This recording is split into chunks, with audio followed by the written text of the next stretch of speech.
Big boss ഹൗസിൻ്റെ 4 കോണിലും അവിടെയും ഇവിടെയും അപ്പുറത്തും ഇപ്പുറത്തും കണ്ടസ്റ്റൻറ്റുകൾ 4 പേര് 3 പേര് 2 പേരായി ഇങ്ങനെ ഉറങ്ങി മയങ്ങി തളർന്ന് ഓരോരോ ചെറിയ കാര്യങ്ങളുമായിട്ട് ഇങ്ങനെ വാചാലരായിരിക്കുമ്പോൾ ബിഗ് ബോസ് അണ്ണൻ്റെ കൂടെ പ്രവർത്തിക്കുന്ന 5-6 കുട്ടന്മാരും ഇരുന്ന് ആലോചിച്ചു. ഈ കണ്ടസ്റ്റൻറ്റുകൾ ഇത്രയും തീറ്റ കൊടുത്ത് ഇവന്മാരെ ഇതിൻ്റെ അകത്ത് തീറ്റിപ്പോറ്റുന്നതാണ്. എന്തേലും ഒരു ടാസ്ക് ഇങ്ങനെ ആലോചിച്ച്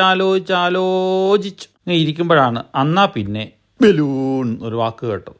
എന്നാലും ഓർത്ത് ബലൂണ് നമുക്ക് ഏത് രീതിയിൽ കൊടുക്കാം. അപ്പോഴാണ് ഓർത്തുന്നത് തലയെ കെട്ടണ്ട, കഴുത്തെ കെട്ടണ്ട, കയ്യെ കെട്ടണ്ട, വയറെ കെട്ടണ്ട, കുണ്ടിയെ കെട്ടണ്ട. അപ്പോൾ ഓർത്ത് കാലെ കെട്ടിയേക്കാം. അങ്ങനെ ഇടത്തും വലത്തും ഓരോ ബലൂൺ അങ്ങ് വീർപ്പിച്ച് കെട്ടിക്കൊടുത്തു. എന്നിട്ട് പറഞ്ഞു ഓടിക്കോ, 4 പാലും ഓടിക്കോ. കോഴി പൊരുന്നിരിക്കുമ്പോഴത്തേനും വാഴയുടെ